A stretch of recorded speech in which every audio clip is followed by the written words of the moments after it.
El Salmo 23, como dijimos, es un salmo de confianza, en donde el escritor alaba al Señor y expresa su profunda confianza en el Señor y el por qué Él es digno de toda confianza. Esas son las características de los salmos de confianza. Y en esta clase de salmos Dios es alabado porque podemos descansar en Él, o por lo menos el salmista, el que está escribiendo, enseña que se puede descansar en Él y confiar en Él. Ahora, a manera de recordar un poco lo que hemos hablado, en este Salmo 23, el salmista utiliza primero una imagen. ¿Qué imagen es? Bueno, la imagen del pastor y sus ovejas. Dios, Jehová, el Señor, es mi pastor y nada me faltará, dice el versículo 1. Como ya hemos hablado, en ocasiones es la única imagen que hemos identificado en este salmo, pero como hoy veremos, hay una segunda imagen, no solo la del pastor, sino hay una más que nos ayuda a reafirmar esa confianza en el Señor. Al estudiar y al usar, la imagen del pastor, de un pastor de ovejas, el salmista lo hace para hablar cómo el Hijo de Dios puede descansar, y lo puede descansar aún en medio de las circunstancias más difíciles en el Señor, porque Él está teniendo cuidado como un pastor tiene cuidado de sus ovejas. Esa es la idea del inicio de este salmo. Aunque sean las circunstancias más difíciles, aunque sean las circunstancias más obscuras, porque al igual que un pastor cuida y vela por sus ovejas en todo tiempo, así Cristo, el buen pastor, como lo dice el Nuevo Testamento, Él vela y cuida de nuestras almas. Jamás nos abandonará a nuestra suerte. Y por tanto, ya que Él nos cuida, podemos decir junto con el salmista, nada me faltará. Él confía en ese buen pastor, en el Señor como su pastor. Pero como dije, eso no es todo en este capítulo 23 de los Salmos. En este maravilloso salmo, la certeza de que Dios es completamente digno de confianza de parte de sus hijos va en aumento conforme se sigue escribiendo este salmo. Ahora el autor incluye una segunda imagen poderosa que tiene la intención de ayudarnos a entender y poder presentar cómo Dios es tan cuidadoso y amoroso en su cuidado y trato por los suyos, que es digno entonces de toda confianza. La imagen que se utiliza en esta porción es la imagen oriental de la hospitalidad. Nota por favor lo que dice el Salmo 23, versículo 5. A partir de ahí, la imagen cambia. Ya no está hablando del pastor y la oveja, sino que dice el verso 5, tú preparas mesa delante de mí, en presencia de mis enemigos.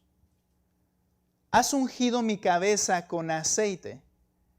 Mi copa está rebosando. Y si tú vas viendo ya estas figuras, estas imágenes o palabras, pues no tienen como que mucho sentido con el pastor y la oveja, aunque en algunas ocasiones podríamos hallarle alguna aplicación. Es una imagen distinta. Y el versículo 6 nos aclara cuál es esta imagen. Ciertamente, dice el versículo 6, ciertamente el bien y la misericordia me seguirán todos los días de mi vida, y en la casa del Señor moraré por largos. En la casa del Señor moraré por largos días. Habla de habitar en la casa del Señor. Y en ese lugar entonces ser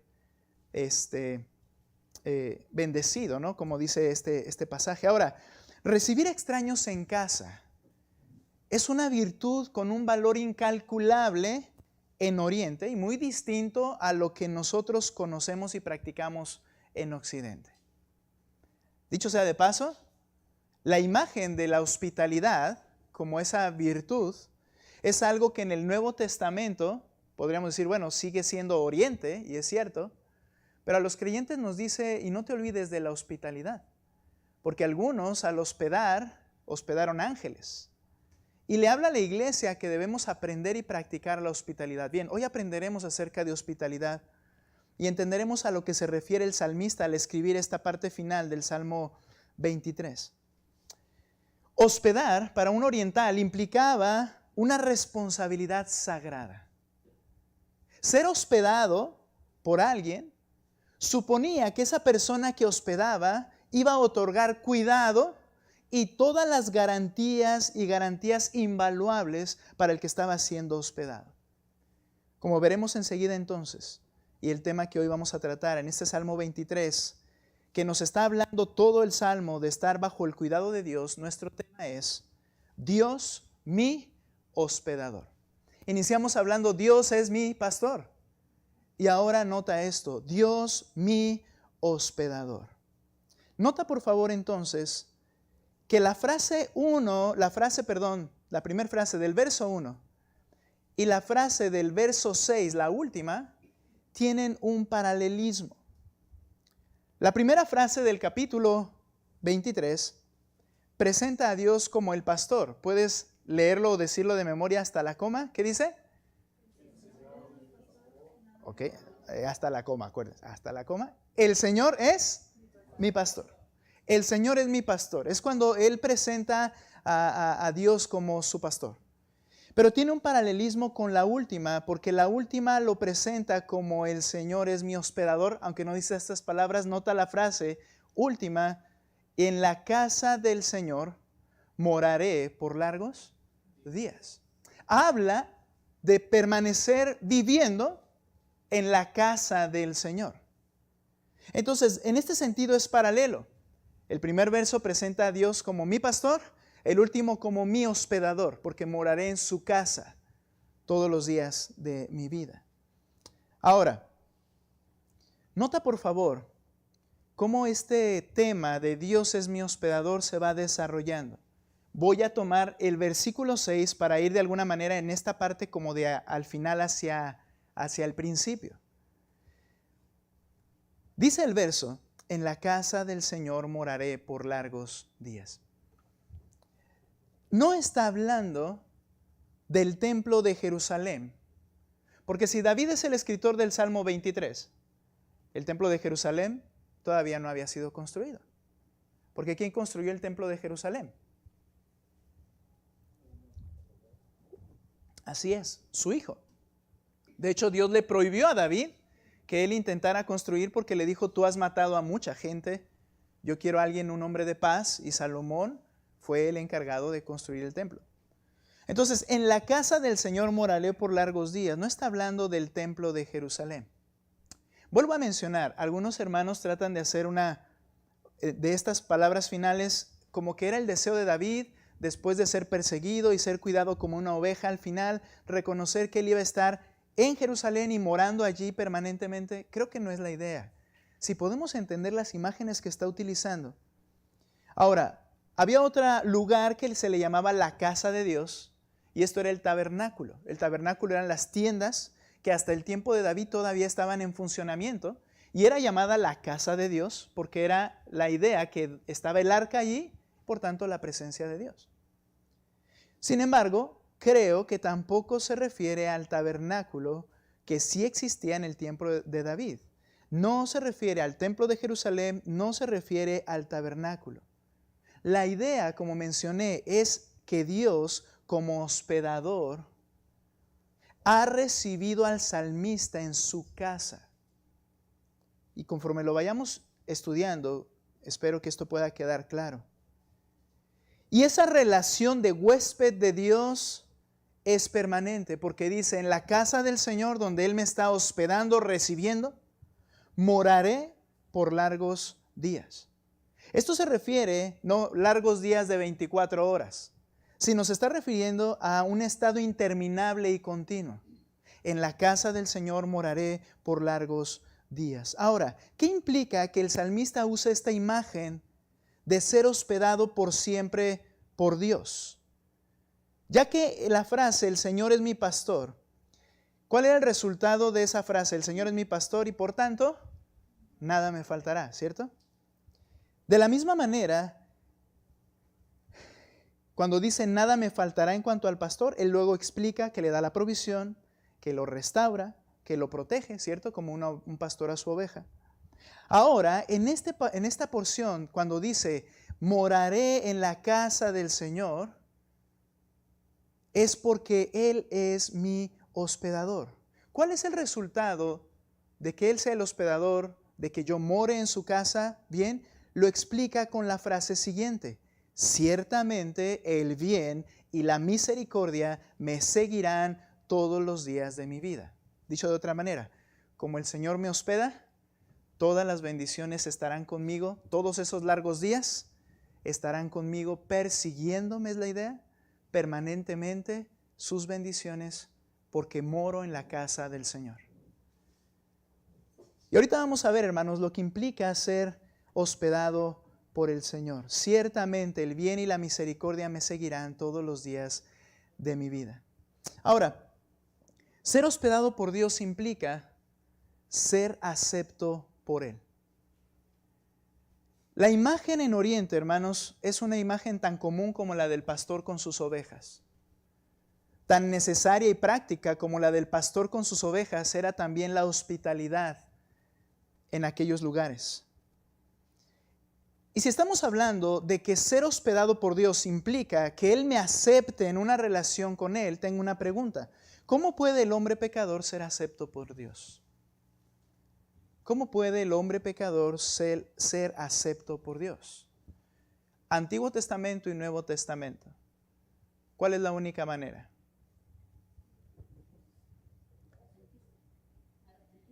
¿Arrepentirse está incluido? Sí, es cierto. ¿Cómo puede ser acepto por Dios? ¿Cómo eran aceptos por Dios en el Antiguo Testamento?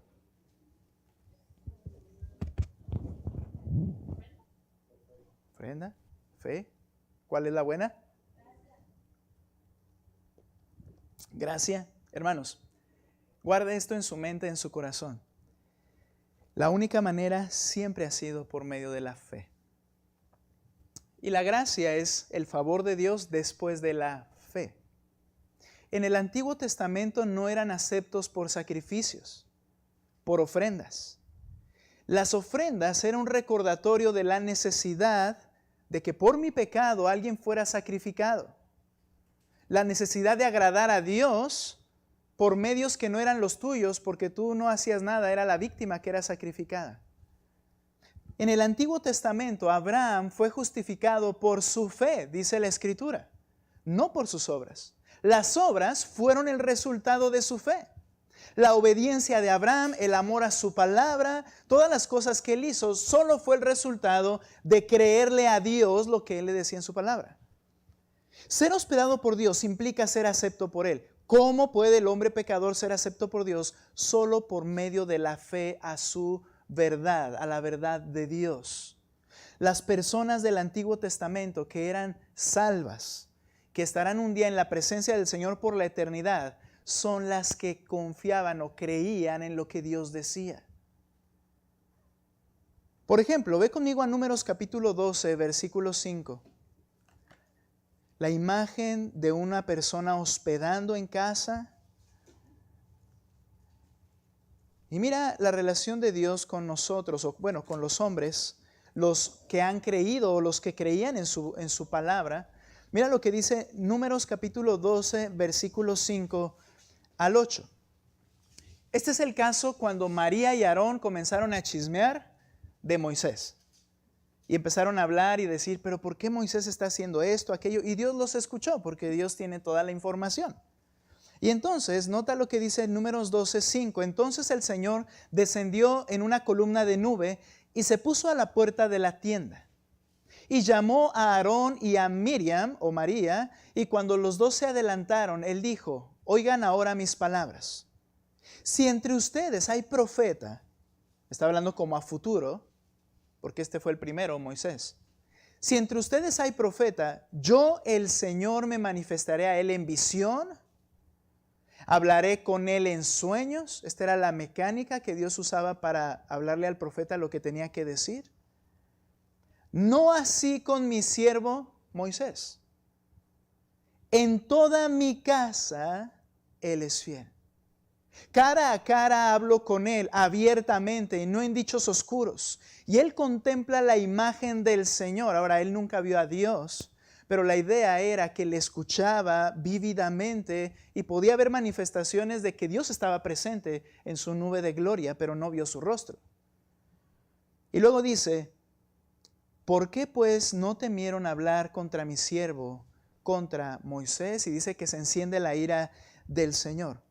Aquí el punto que quiero enfatizar es que Dios habló de Moisés como alguien que tenía una relación íntima con él. Y al hacer referencia a esto, dice de Moisés, él es fiel en toda mi casa.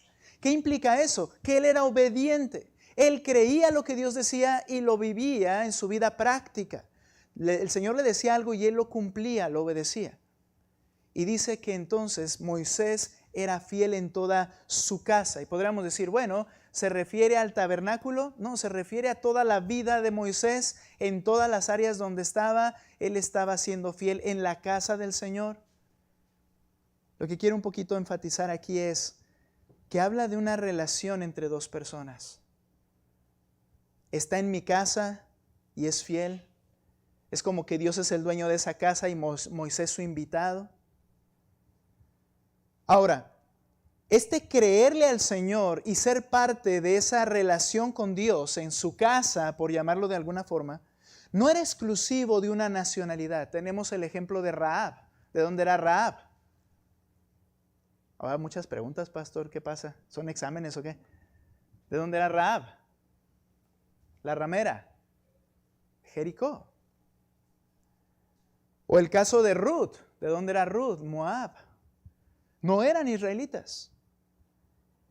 Y así como ellas, otros extranjeros podían venir a tener una relación con Dios y en el sentido que seguiré explicando, ser hospedados por Dios en una comunión permanente en su casa. Ve conmigo Isaías capítulo 56, por favor. Aquí el Señor está hablando a futuro, pero también es una realidad y fue una realidad en el presente de ellos. Mira lo que dice Isaías 56, verso 1. Voy a leer ahí. Así dice el Señor, preserven el derecho y hagan justicia.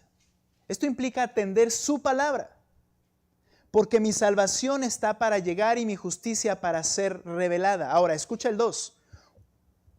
Cuán bienaventurado es el hombre que hace esto. Es decir, que guarda la justicia, que hace justicia, que preserva el derecho, que guarda la palabra del Señor en una palabra o en otras palabras. Bienaventurado el hombre que hace esto, y el Hijo del hombre que a ellos se aferra, que guarda el día de reposo sin profanarlo. Estaban obedeciendo la ley del Señor porque le creían al Señor. Y guarda su mano de hacer mal alguno. Nota el 3. Que el extranjero se ha allegado al Señor, no diga, ciertamente el Señor me separará de su pueblo. Ni diga el eunuco, soy un árbol seco. Porque así dice el Señor, a los eunucos que guardan mis días de reposo, escogen lo que me agrada y se mantienen firmes en mi pacto, que me creen, que me obedecen, les daré en mi casa, en mis muros, un lugar y un nombre mejor que el de hijos e hijas. Les daré nombre eterno que nunca será borrado. Y luego habla de los extranjeros. Habla de aquellos que no podían tener hijos, habla de aquellos que no eran nación de Israel, porque estas dos personas eran estigmas para la nación de Israel. Este no puede tener hijos porque está maldito, este es uno que no es israelita, este es un perro. Era la idea que ellos tenían de muchos de los extranjeros. Y dice el Señor, no. Si es alguien que me cree, que me obedece, yo le daré lugar, dice, en mi casa, me servirán y esa permanencia será eterna. Otra vez, la idea de la casa del Señor y de la gente que está dentro de esa casa. Ahora, Nuevo Testamento, ese grupo de personas aceptos delante de Dios por medio de la fe en Cristo, han sido hospedados por Dios. Ve conmigo a 1 Timoteo capítulo 1. 1 Timoteo capítulo 1, verso 14. Dice lo siguiente: Pero la gracia de nuestro Señor fue más abundante con la fe y el amor que se hallan en Cristo Jesús. 15. Palabra fiel y digna de ser aceptada por todos. Perdón, permítanme, déjenme ver si estoy bien. 17. Ok, déjenme ver si no me equivoqué. Sí, creo que no es Timoteo, sino que es Segunda Tesalonicenses. A ver.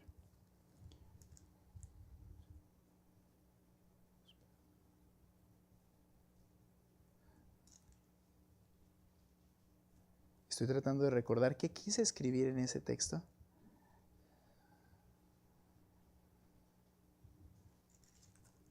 Denme un segundito. Creo que ya estoy seguro dónde está el error. Nada más déjenme lo encuentro. Ok. Vamos a primera. Fíjense qué error va. Ni siquiera es primera. Y sigo diciendo primera. Efesios capítulo 2. Vayan conmigo a Efesios capítulo 2. Es ahí, 14 y 15, por favor. Efesios 2, 14 y 15. Hospedados por Dios. Mira por favor Efesios 2, 14. Porque Él mismo es nuestra paz. Y de ambos pueblos, israelitas y no israelitas, hizo uno, derribando la pared intermedia de separación, poniendo fin a la enemistad, la que teníamos no solo como naciones, sino ante Dios, en su carne, la ley de los mandamientos expresados en ordenanzas, para crear en Él mismo de los dos un nuevo hombre, estableciendo así la paz. Ahora, nota el siguiente versículo. Versículo 19. Así pues, ustedes ya no son extraños ni extranjeros, sino conciudadanos de los santos y son de la familia de Dios. Este pasaje nos habla de que el creyente fue no solamente hospedado, sino que también es llamado hijo de Dios. Dice, ustedes que estaban lejos, que estaban fuera, ahora han sido hechos cercanos. ¿Por medio de qué? Por medio de Cristo. ¿Por medio de qué? De la fe. Esto era lo que hablaba el Señor en el Antiguo Testamento al decir, no importa si es extranjero, el que me cree y me obedece, le daré un nombre que es superior al de hijos e hijas. El Señor nos llama ahora sus hijos. Ese grupo de personas aceptos ante Dios por la fe en Jesucristo han sido hospedados por Dios. Ahora, quiero explicar esto como les estoy mencionando. ¿Cuál es el resultado de ser hospedados por Dios? En la casa del Señor moraré por largos días. Imagínate un huésped que es recibido no por un tiempo solamente, sino de manera permanente. ¿Cuál es el resultado de ser hospedado por Dios? La siguiente frase que queremos estudiar. Dice el versículo 6 del Salmo 23. Ciertamente el bien y la misericordia me seguirán todos los días de mi vida. ¿Qué tiene que ver esto con la hospitalidad de Dios en esta imagen? Bueno, para los orientales, hospedar es una bendición otorgada por Dios.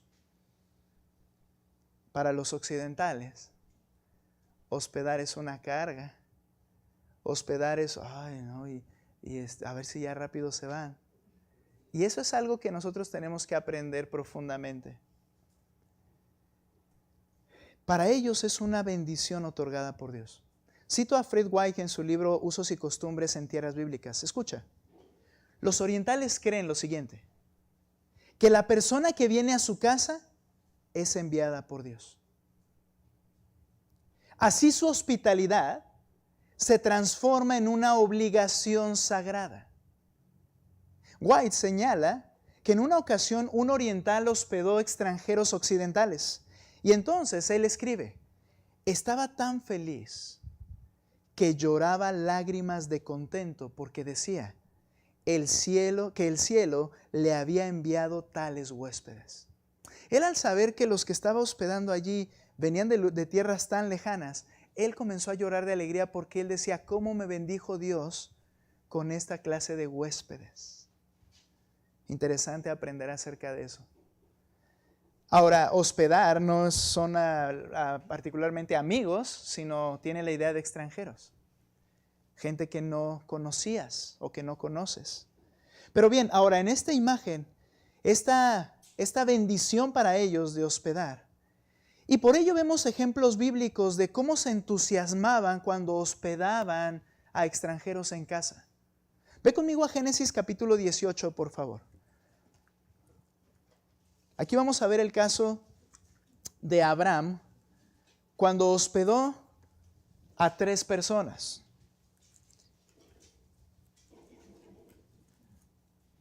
Dos eran ángeles y el tercero era la manifestación de la imagen de Dios antes de tener un cuerpo de carne, es decir, el Hijo de Dios. Es lo que yo creo. Pero el punto aquí, nota, por favor, su emoción de Abraham al hospedar. Capítulo 18, verso 1. Y el Señor se le apareció a Abraham en el encinar de Mamre, mientras él estaba sentado a la puerta de la tienda en el calor del día. Ahora, nota, él no sabía quién era. Aquí el escritor ya está aclarando que era el Señor. Y mira el verso 2. Cuando Abraham alzó los ojos y miró, había 3 hombres parados frente a él. Al verlos, corrió de la puerta de la tienda, ¿notas el entusiasmo? De la puerta de la tienda a recibirlos y se postró en tierra. Esto no es porque fuera un acto de adoración que dijera, es Dios, no. Esto, hermanos, es algo que los orientales hacen, llegan a besar el borde de tus mantos, bueno, de los que se visten así, besar la tierra, besar el polvo, en un acto de saludo muy humilde. Pero ¿quién es el que se está postrando? El dueño de la casa. Y se postra en tierra y dijo, Señor mío. Esta palabra Señor es una palabra general, no es que Dios mío. De hecho, más adelante Sara le llama Señor a Abraham y utiliza la misma palabra. Era un término para hablar a un hombre. Señor mío, con respeto, si ahora he hallado gracia ante sus ojos, le ruego que no pase de largo junto a su siervo. Que se traiga ahora un poco de agua y lávense ustedes los pies, reposen bajo el árbol. Yo traeré un pedazo de pan para que se alimenten y después sigan adelante. ¿Notas cómo no sabía quién era? Puesto que han visitado a su siervo. Haz así como has dicho, dijeron ellos. Entonces Abraham fue deprisa a la tienda donde estaba Sara y le dijo, apresúrate a preparar 40 litros de flor de harina, amásala y haz tortas de pan. Corrió también Abraham a la vacada y tomó un becerro tierno de los mejores. El domingo probaremos algo similar. Y se lo dio al criado que se apresuró a prepararlo. Tomó también cuajada leche y el becerro que había preparado y lo puso delante de ellos. Y escucha estas frases finales. Mientras comían, Abraham se quedó de pie junto a ellos bajo el árbol. Hermanos, Abraham no sabía quiénes eran, les ruega que se queden, les pide que le dejen proveerles alimento, les ruega que se laven los pies, que se sientan como en casa, que se sientan cómodos y luego se queda de pie. Todo esto es un cuadro de lo que era el valor y lo que es el valor de hospedar para un oriental. ¿Quién es el que se queda de pie mientras el otro está sentado a la mesa comiendo? ¿Quién es el que normalmente debe quedarse en pie? Bueno, el esclavo. Y el amo es el que está comiendo. Bien, de hecho el Señor usó esa imagen, ¿no? Aquí el huésped entonces es tratado como el señor de la casa.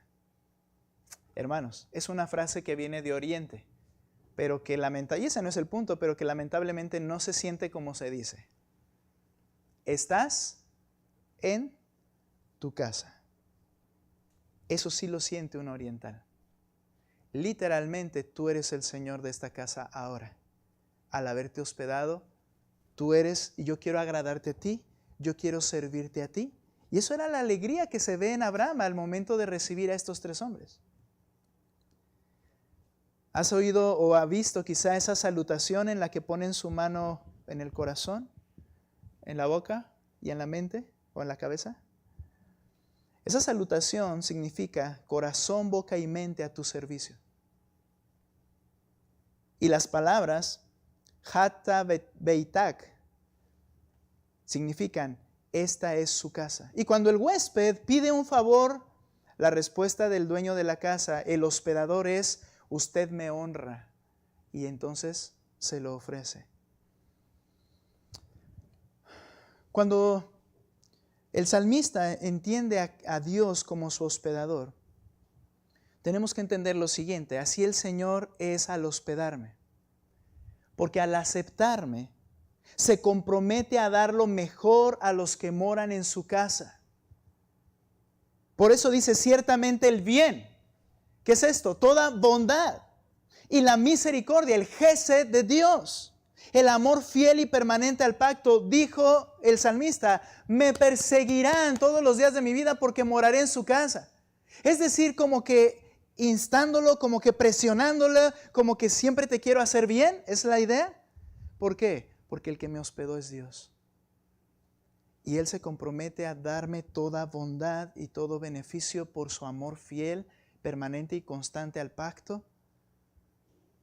En la casa del Señor moro, por tanto, la misericordia y el bien me perseguirán todos los días de mi vida. Es la imagen de Dios hospedando y comprometido para que esa persona se sienta bien y sea tratada bien y reciba todo lo mejor. ¿Habías pensado en Dios como hospedador? Es bien interesante verlo de esa forma, como el salmista en esta porción lo escribe.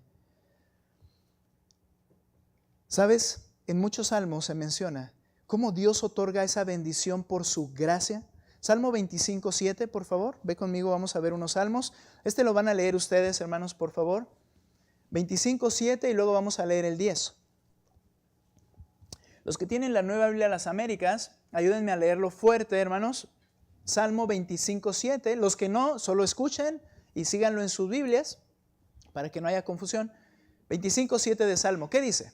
No te acuerdes de los pecados de mi juventud, ni de mis transgresiones. Acuérdate de mí conforme a tu misericordia, por tu bondad, oh Señor. Si tú me recibiste en tu presencia, si tú me has aceptado en tu casa, si ahora tengo una relación contigo, dice, recuérdame y piensa en mí conforme a tu bondad y misericordia. No a lo que yo fui antes, no a mis pecados, porque si fuera por mis pecados, ¿qué merecemos? Sino el castigo eterno. Pero al momento en que esa persona tiene relación con Dios y Él, en ese sentido, la hospeda ahora permanentemente, ¿qué es lo que Dios va a hacer con él? Bondad y misericordia permanentemente. No, hermanos, al salvo por gracia, por medio de la fe en Cristo, ya no hay ira para él. Solamente bondad y misericordia de Dios. Solamente eso.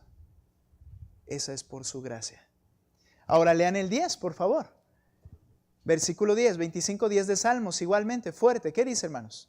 Todas las sendas del Señor son misericordia y verdad para aquellos que guardan su pacto y sus testimonios. ¿Para quiénes? Para los que guardan su pacto y sus testimonios.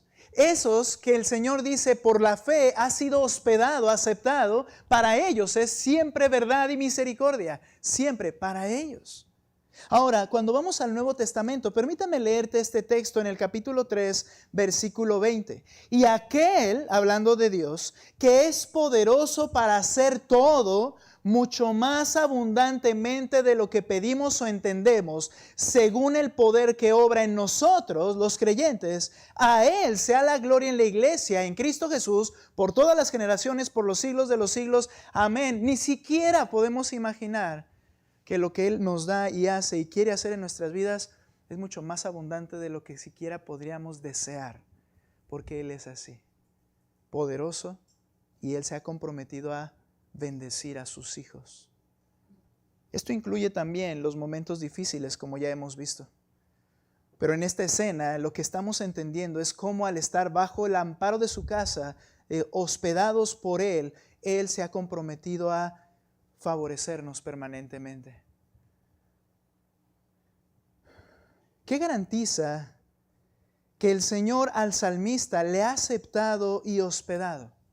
¿De dónde él puede afirmar que ahora mora en su casa y que la bendición, la misericordia y bondad del Señor lo perseguirán todos los días de su vida? Regresa conmigo al Salmo 23, porque no quiero que nos desconectemos de esta. de esta idea y quiero leer el verso 5. Ahora, si tú te preguntas, bueno, pastor, pero usted está tergiversando la escritura porque está leyéndola del final para arriba, quiero mencionarte que en la poesía bíblica hebrea hay algo que se llama quiasmo o una idea quiásmica, en la cual las frases de los extremos son paralelas y hacia el centro del párrafo hay un paralelismo de ideas. Y creo que es lo que semeja a este pasaje. Por eso les decía que la frase primera y la última son paralelas en este sentido. Una presenta a Dios como pastor, la otra como hospedador. Y cuando vamos avanzando hacia el centro, vamos entendiendo la explicación, así como dijo, nada me faltará, y dice, ¿por qué nada le faltará? ¿Cómo es que el Señor le va a dar toda bendición porque es hospedado por Él? Mira lo que dice ahora sí el verso 5. Tú preparas mesa delante de mí en presencia de mis enemigos. Compartir el alimento con el huésped en Oriente es un acto más allá de lo que nosotros hacemos. Nosotros somos bien generosos y decimos, vamos a comer y después de comer, pues ya estuvo, ¿no? Pues ya aquí se rompió una taza, esa no creo que sea de Oriente, y cada quien para su casa. Allá es diferente.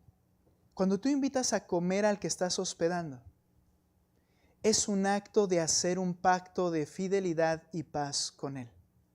No vamos a ir a ese texto, pero si lo quieres recordar en Josué 9:14, cuando Josué está conquistando la tierra prometida y vienen los gabaonitas y se disfrazan como de que vienen desde muy lejos, por si recuerdas esa historia. Traen pan enmohecido, las ropas rotas y llegan así como si vinieran viajando de lejos. Cuando se topan a Josué, Josué les dice, hey, esperen, ¿qué tal si ustedes son de las naciones que siguen que debemos destruir? Y me intentan engañar. Pero él no fue y le pidió consejo al Señor. No, nosotros somos de tierra muy lejana, queremos hacer pacto contigo. Y Josué los estaba como escuchando con duda. Pero nos dice Josué capítulo 9, versículo, ¿qué les dije? 14, que entonces Josué, al sellar el pacto y decir, muy bien, no vamos a tener pleito con ustedes de donde sean, ¿qué hicieron? Tomaron pan y comieron con ellos. El acto de comer en la mesa con ellos selló el pacto de paz con ellos, y entonces cuando se dieron cuenta que era la nación que seguía por asesinar, por erradicar de la tierra prometida como Dios lo había mandado, dijeron, no los podemos tocar porque hemos hecho pacto con ellos. Fue en la mesa, fue en el comer con el huésped. Ahora, por ello es que es un acto vil traicionar la confianza de ese pacto establecido al sentarse a la mesa. Ese es un acto vil. El Señor Jesucristo recordó, hablando de Judas, recordó el Salmo 41:9 que dice, mi compañero, el que comía a mi mesa, levantó su talón en contra mí, hablando de quién, de Judas, traicionó a alguien que había hecho un pacto al momento de comer juntos, es un poco la idea, a quien yo cuidé y recibí en mi casa, dice Cristo, ese me traicionó. Este es un acto vil, aborrecible. El salmista entonces sabe que hay un pacto entre él y Dios. ¿Por qué? ¿Qué dice? Aderezas, preparas mesa delante de mí, en presencia de mis enemigos. Ahorita hablaremos de ellos. ¿Qué está diciendo? ¿Cómo sé que me hospedaste y las bendiciones me perseguirán todo el resto de mi vida? Porque hiciste pacto conmigo, comiste conmigo, me preparaste tú la mesa, así como Abraham lo hizo. Tú me ofreciste entrar en ese pacto. Por eso sé que el bien y la misericordia me seguirán todos los días de mi vida. Él lo comprende. Él sabía que por medio de ese pacto con el Señor, ahora entiéndeme, no estoy diciendo que hubo un momento de una cena específica, sino está usando esta imagen de hospedar. Y él entiende que al tener relación con el Señor por medio de la fe, Dios se compromete a su cuidado. Es interesante cómo el nuevo pacto se recuerda de una forma muy especial. ¿Cómo se recuerda? Este es el nuevo pacto en mi sangre, en la mesa de Cristo. Comiendo el pan, bebiendo el vino, dice, este es el pacto en mi sangre y lo vas a hacer todas las veces. Recordando que hemos entrado en pacto tú y yo. Eso es lo que recordamos al hacer la cena del Señor. Y es interesante, porque eso era precisamente cuando el huésped hospedaba, cuando hospedabas a alguien y comías con él, hacías un pacto de paz y fidelidad con él. Ahora, en todo esto, ¿qué tienen que ver los enemigos? ¿Qué dice el salmista? Preparas mesa delante de mí en presencia de todos mis enemigos. Bueno, White señala algo y te lo leo rápido. En las tierras de Oriente, cuando una persona acepta a otra como su huésped, por ese solo hecho, él está conviniendo que a cualquier costo defenderá a su huésped de cualquier posible enemigo durante su estancia ahí. Y él da un ejemplo real. Un misionero norteamericano en Oriente llamado Cyrus Hamlin fue hospedado por el gobernador en Oriente. Este hombre era americano. El gobernador tomó un pedazo de carne asada y se lo dio al misionero y le dijo: ahora, ¿sabe usted lo que acabo de hacer? Y él mismo respondió: por medio de este acto, garantizo con cada gota de mi sangre que mientras usted esté en el territorio mío, ningún mal le sobrevendrá. Por este periodo de tiempo somos hermanos. Cuando tú hospedabas a alguien, tú tenías la obligación de defenderlo de todos sus enemigos. Vemos ejemplos de este compromiso en las Escrituras, particularmente dos escenas muy denigrantes y muy similares. Lot en Sodoma y Gomorra. Y llegan los ángeles del Señor que los iban a sacar de allí. Dice que Él, de una manera deseosa, los hospeda en casa sin saber que eran ángeles. Y después, ¿qué sucede? Llega a la ciudad y quieren violar literalmente a estos ángeles que eran hombres. ¿Y qué hizo Lot? Lot salió contra el pueblo y se puso en la puerta a tratar de defender a los ángeles, al grado que los ángeles tuvieron que meterlo y cerrar la puerta y cegar a los hombres que estaban allá afuera, del más grande al menor. Lot puso su vida por ellos. Y otra escena, cuando un levita iba con su concubina y es hospedada por un anciano en Gibea de Benjamín, en el tiempo de los jueces, para enseñar que Israel estaba peor que Sodoma y Gomorra para ese tiempo. Recuerdas que el anciano le dice: no, ven a mi casa, y está en casa y llegan los hombres, como el caso de Lot, y sale el anciano y él trata de detenerlos y al final les da la concubina hasta que la matan. Pero él estaba dispuesto a dar su vida. Vamos a dejar esa imagen ahí, pero el punto es que arriesgaron su vida para proteger al huésped. Así el Salmo 121 nos recuerda la protección de Dios a favor de quienes están con Él. ¿Recuerdas que dice: ¿de dónde vendrá mi socorro? Alzaré mis ojos a los montes. ¿De dónde vendrá mi socorro? Mi socorro viene del Señor, que hizo el cielo y la tierra. No dará tu pie al resbaladero. Él es tu sombra a tu mano derecha. Él te guardará tu entrada y tu salida desde ahora y para siempre. Está comprometido Dios con los que Él ha hospedado en casa.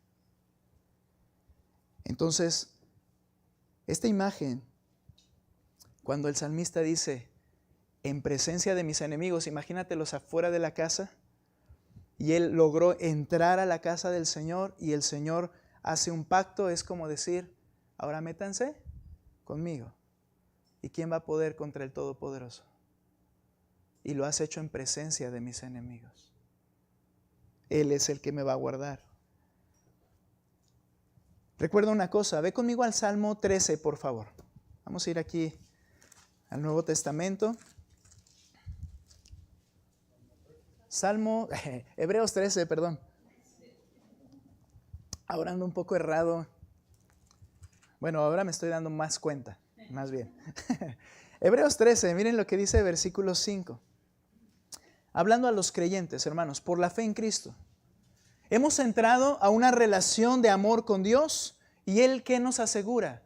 Nos asegura completa protección a nuestra vida en su voluntad. Nota lo que dice el Salmo 13, 5 y 6.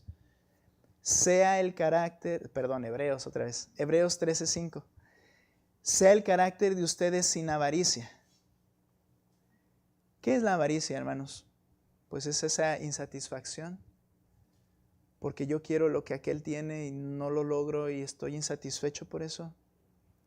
Pero le dice al creyente: ¿qué deseas de lo que tienen los que están afuera de la casa del Señor? Si podemos usar esa imagen. Contento con lo que tienes. Porque ¿quién es el que te lo está dando? Dios. Porque Él mismo ha dicho, ¿quién? Dios. Nunca te dejaré, ni te desampararé, nunca. Porque Él me ha hospedado en una comunión con Él. De manera que dice el escritor, de manera que decimos confiadamente, y este es el Salmo 118.6, por eso me equivocaba, no se crean, pero este es el Salmo 118.6. El Señor es el que me ayuda, no temeré que podrá hacerme el hombre. Ahí están mis enemigos, pero yo entré en pacto con el Señor. Y Él me hospeda y Él es el que me suple y dice que no me dejará ni me desamparará. Hay un pacto al momento de hospedarme. Pero hay algo más, Salmo 23, versículo 5. Tú preparas mesa delante de mí en presencia de mis enemigos. Has ungido mi cabeza con aceite, mi copa está rebosando. Ungir con aceite al huésped era un acto refrescante y placentero. Creo que eso en Delicias lo deberíamos practicar de vez en cuando con estos calores que hay. No, era un acto refrescante en realidad, porque venían todos con polvo, con tierra, con el sol, y el aceite de oliva, que es el aceite al que hace referencia aquí, se ungía y eso hacía descansar, hacía que la piel reseca se pudiera humectar. Y entonces ese acto refrescante y placentero era una de las formas de decir una cosa: eres bienvenido. Era una forma de decir de parte del dueño de la casa: tu bienestar es mi interés. Lo que me ocupa es que tú estés bien. Cristo hizo notar una falta de hospitalidad a Simón el fariseo cuando lo invitó a su casa, porque le dijo: no me ungiste mi cabeza con aceite. Pero ella, hablando de una mujer pecadora, ha ungido mis pies con perfume. Este Simón invitó a Jesús solo por quedar bien, pero él no quería que se quedara en casa.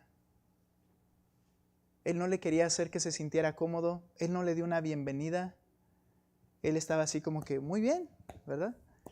Y dice el Señor: tú no me ungiste mi cabeza. Era algo que ellos hacían para demostrarte: eres bienvenido, quiero que estés bien, me interesa tu bienestar. Y se lo hizo notar a este hombre. Podemos decir junto con el salmista, cuando dice: tú unges mi cabeza con aceite, soy acepto. Soy bienvenido a su presencia. Se agrada conmigo, como vimos en Efesios. Ahora no solamente soy huésped, sino conciudadano. Y Juan capítulo 1, verso 14 dice: somos llamados hijos de Dios. Soy acepto, soy bienvenido. Él se agrada conmigo. Y todo eso, ¿por qué, hermanos? Solo por la gracia, por medio de Cristo. Y esa frase final, mi copa está rebosando, acerca de esta imagen de la copa de vino rebosante, muchos están de acuerdo en que implica la generosidad, abundancia en la presencia del hospedador. Implica esa comunión permanente entre ambos y esas bendiciones abundantes a la vida de esa persona. Cristo dijo que vino para darnos vida y vida en abundancia. Y esa vida abundante es una comunión real con el Padre, una comunión permanente. Ahora, cierro de esta forma. El salmista alaba al Señor porque se ha convertido en su hospedador, aceptándolo, protegiéndolo y garantizándole toda bendición por el resto de sus días. ¿Qué pasa con nosotros, iglesia? Somos aceptos por el Señor. Él ha hecho un pacto con nosotros, con los que hemos creído en Cristo. Y su bendición es permanente y para la eternidad. Podríamos afirmar y debemos afirmar, y ojalá podamos afirmar como el salmista: ciertamente el bien y la misericordia me seguirán todos los días de mi vida. Ahora, cerrando esto, ve la imagen completa.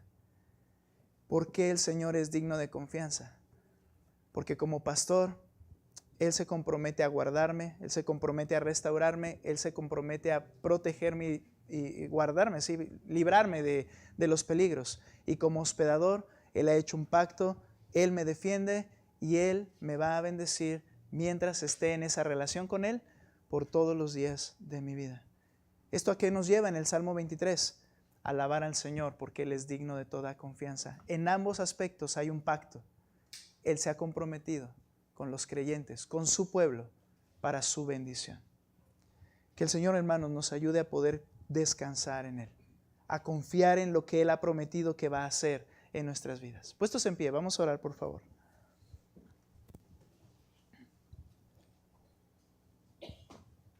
Señor, como ese hospedador se compromete con el huésped y le recibe, tú, Señor, nos has recibido por medio de Cristo. Ahora estamos en tu casa. Y no nos referimos a estas 4 paredes. Nos referimos, Señor, a que ahora somos la familia tuya. Tu palabra dice que debemos saber cómo conducirnos en la casa de Dios, que es la iglesia del Dios viviente, columna y baluarte de la verdad.